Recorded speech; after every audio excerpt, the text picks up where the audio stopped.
বাংলাদেশকে আমরা অনেকেই দুর্বল বলে অভিহিত করছি, কিন্তু বাংলাদেশের পেছনে এই মুহূর্তে যে কার হাত রয়েছে, কারা যে আসলে বাংলাদেশের মেরুদণ্ড কিনে রেখে দিয়েছে সেটা বোধহয় বোঝা যাচ্ছে না। কর্নেল দীপ্তাংশু চৌধুরী রয়েছে আমাদের সঙ্গে, সেই বিষয়টা নিয়ে আলোচনা করব। কর্নেল চৌধুরী, বাংলাদেশের পেছনে আসল ব্যাকবোনটা এই মুহূর্তে কে? चीन, पाकिस्तान ना अमेरिका? पहले तो ये कहते थे कि बांग्लादेश छोटा सा मुल्क है, बहुत ही गरीब मुल्क है, फटीचर किस्म के वहाँ पर जनाब इदारे हैं और लोग हैं और भूखमरी के हालात हैं, इनको तो हम 1 घंटे में कैप्चर कर सकते हैं, पता नहीं क्या कुछ ये बकते रहे हैं। लेकिन अब खुद मान रहे हैं कि भाई बांग्लादेश इंडिया को तोड़ सकता है, इंडिया की 7 सिस्टर को कैप्चर कर सकता है, सिलिकोरी कॉरिडोर के ऊपर हमला कर सकता है। ये बांग्लादेश के अंदर इतनी ताकत है, बांग्लादेश इतनी जुर्रत कर सकता है।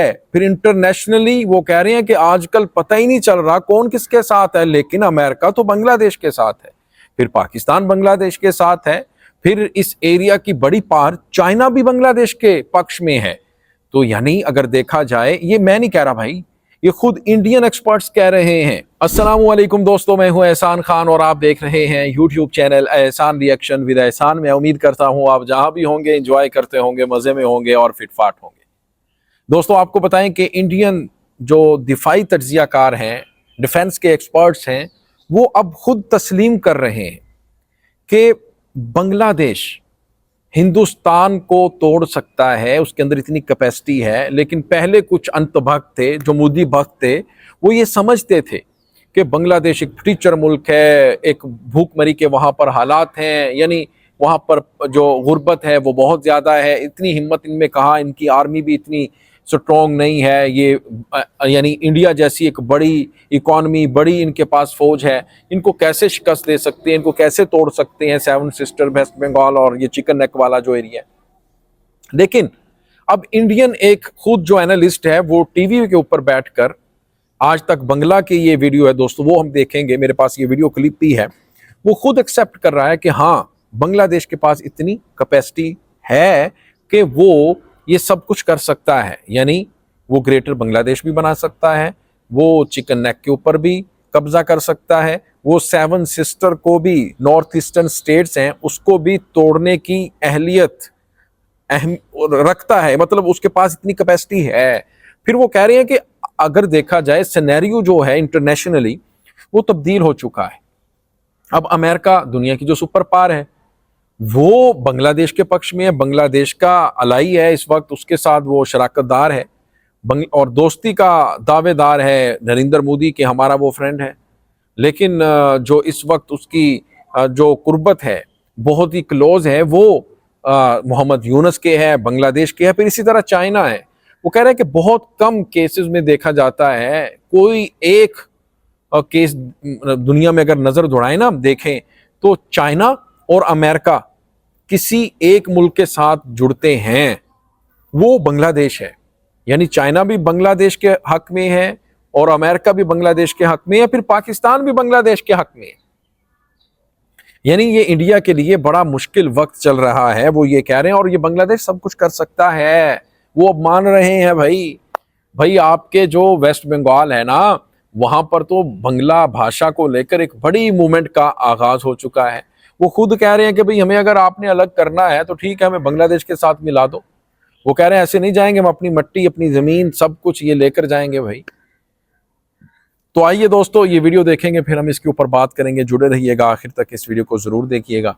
अगर अभी तक आपने हमारे यूट्यूब चैनल एहसान रिएक्शन को सब्सक्राइब नहीं किया तो जनाब চ্যানেল को भी सब्सक्राइब कर लें और बेल आइकन भी प्रेस कर दें। 3 2 1 আমি আলোচনা করছিলাম যে গোটা বিশ্বের মানচিত্রে কোন দেশ যে কোন দেশের কাছে কখন শত্রু হয়ে উঠছে, কখন মিত্র হয়ে যাচ্ছে, এটা এই মুহূর্তে কিন্তু একটা বড় ভাববার বিষয়। বাংলাদেশকে আমরা অনেকেই দুর্বল বলে অভিহিত করছি, কিন্তু বাংলাদেশের পেছনে এই মুহূর্তে যে কার হাত রয়েছে, কারা যে আসলে বাংলাদেশের মেরুদণ্ড কিনে রেখে দিয়েছে সেটা বোধহয় বোঝা যাচ্ছে না। কর্নেল দীপ্তাংশু চৌধুরী রয়েছে আমাদের সঙ্গে, সেই বিষয়টা নিয়ে আলোচনা করব। কর্নেল চৌধুরী, বাংলাদেশের পেছনে আসল ব্যাকবোনটা এই মুহূর্তে কে? চীন, পাকিস্তান না আমেরিকা? দেখুন, প্রত্যেকের ইন্টারেস্ট বাংলাদেশ আছে, কারণ ভারত এমন একটা স্ট্র্যাটেজিক অ্যান্ড জিওপলিটিক্যালি এমন একটা জায়গা আছে। ভারত এই গ্লোবাল সাউথ অথবা দক্ষিণ পূর্ব Asia is a very very important player. তো ভারতকে ভেঙে, কারণ ভারতের বিরুদ্ধে কারা আছে এই গত এক বছর বাংলাদেশ হলো কিরম করে ভারতের নাকের নিচে পুরো বাংলাদেশকে অশান্ত করলো। এবং আমরা যেটা বললাম যে অভ্যুত্থান হলো, সে জামাতের জঙ্গিদের অভ্যুত্থান সাপোর্টেড বাই একজন, সে হচ্ছে মার্কিন যুক্তরাষ্ট্র। প্রেসিডেন্ট ট্রাম্পের একটা টেমপ্লেট আছে, শুধু প্রেসিডেন্ট ট্রাম্প বলে হবে না, তার adviser the complete administration, US অ্যাডমিনিস্ট্রেশনের একটা টেমপ্লেট ছিল। উনি আসার আগেও যখন বাইডেন ছিল তখন ডোনাল্ডু এসছিল এবং চেয়েছিল যে একটা আলাদা খ্রিশ্চান স্টেট কার্ভ করবে সেন্ট মার্টিনে, এবং একটা ইউনাইটেড স্টেটসের পুরো আর্মি ওখানে রাখবে। সেটা শেখ হাসিনা না করেছিল এবং তারপর অনেক ঘটনা বয়ে গেছে। তারপর প্রেসিডেন্ট ট্রাম্প এবং প্রেসিডেন্ট ট্রাম্পের অ্যাডভাইজার যারা, তারা নিশ্চিতভাবে চাইছে যে ভারতকে আঘাত করতে, ভারতের এবং মোল্লা মুনির যে পাকিস্তানের ফিল্ড মার্শাল, নিজেকে যে সেলফ অ্যাপয়েন্টেড ফিল্ড মার্শাল মুনির, ওদের যে চিফ অফ আর্মি স্টাফ, সে বলেই দিয়েছে যে আমরা যদি ভারতকে অ্যাটাক করি পূর্ব থেকে করব। তো অনেক জিনিস কিন্তু ইন্দিরা ক্লিয়ার হয়ে যাচ্ছে যে পূর্ব থেকে অ্যাটাক করবে এরা, বারবার বলছে। প্রেসিডেন্ট ট্রাম্প তার কমপ্লিট সিআইএ যে সিনার্জি সেটা পাঠিয়ে দিয়েছে হচ্ছে বাংলাদেশে। পুরো বাংলাদেশ ভরে, বিশেষ করে ঢাকা, চট্টগ্রাম, কক্সবাজারে সিআইএ এজেন্ট ভর্তি হয়ে গেছে। এই যে বন্দরটাকে নেয়ার ধান্দা করছে বাংলাদেশ, মার্কিন যুক্তরাষ্ট্র বাংলাদেশ থেকে। তো ওভারঅল যদি দেখা যায়, মার্কিন যুক্তরাষ্ট্র নিশ্চিতভাবে দুদিকেই আছে। কারণ আমরা এই দিকেও দেখেছি, পশ্চিমে এই মোল্লা মুনির বারবার দৌড়ে যাচ্ছে হোয়াইট হাউসে, মধ্যাহ্নভোজ করছে, অথবা তাকে বিভিন্নভাবে ডাকা হচ্ছে। এই জায়গাটাতে যেভাবে এই আসিম মুনির বারবার করে ইন্ডিয়ার বিরুদ্ধে কথা বলছে, আমেরিকার মাটিতে দাঁড়িয়ে ইন্ডিয়াকে বলছে মার্সিডিজ আর নিজের দেশকে বলছে ট্রাক, ওটা সত্যি কথা বলেছে, ওই কথাটা সত্যি, ওইটা সত্যি। কিন্তু তারপরে যে ধমকিটা দেওয়া হচ্ছে, যে ভয়টা দেখানো হচ্ছে, আমি এই প্রসঙ্গটা একটু আপনার কাছে জানতে চাইবো যে বাংলাদেশেরও কি তাহলে সেটাই ব্যাকবোন, যেটা পাকিস্তানের ব্যাকবোন, তার অঙ্গুলি নির্দেশেই কি বাংলাদেশ এই মুহূর্তে? দেখুন, আমি যেটা বুঝতে পারছি, আপনি যেটা কারেক্টলি ব্রট আউট, একটা যেটা ওদের একটা মডেল, একটা টেমপ্লেট চলছে, এটা একদিন, দুদিন, 4 दिन না।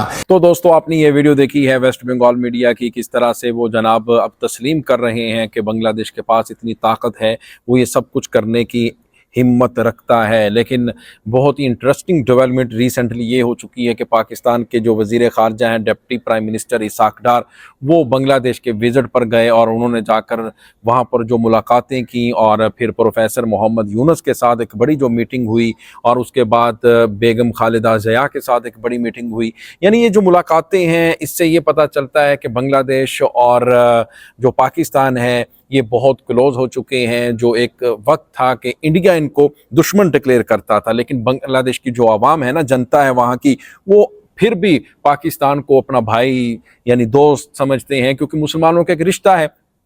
अब इनको ये भी तकलीफ है कि ये देखें बड़े क्लोज हो चुके हैं दोनों, इसके बैक पे अब पाकिस्तान भी है, यानी बांग्लादेश और पाकिस्तान एक साथ जुड़ गए हैं, फिर चाइना भी है। यानी ये 3 मुल्कों का जो इत्तेहाद है, एक ब्लॉक दोस्तों देखने को मिल रहा है। इसमें पाकिस्तान है, चाइना है, फिर बांग्लादेश है। रही सही कसर अमेरिका ने निकाल दी। यानी जो इंडियन अंतबख्त थे, इनको बहुत ज़्यादा उसके ऊपर था कि भाई ये जो ट्रंप सरकार आएंगे, ये आकर हमारे साथ खड़े हो जाएंगे, हम फिर प्रेशराइज करेंगे यूनुस सरकार को। लेकिन ऐसा नहीं हुआ भाई, बिल्कुल भी ऐसा नहीं हुआ। बल्कि उल्टा ये देखें कि जो अमेरिका है वो शराकतदार बन गया है, पार्टनर बन गया है बांग्लादेश का, पाकिस्तान का। ये एक बड़ा धचका है इंडियन गवर्नमेंट के लिए। दोस्तों, आपका क्या कहना है इस वीडियो के बारे में बताइएगा कमेंट सेक्शन में। मिलेंगे आपसे नेक्स्ट वीडियो में, तब तक के लिए अपना और अपने इस चैनल का बहुत ज़्यादा ख्याल रखिएगा। अल्लाह हाफिज़।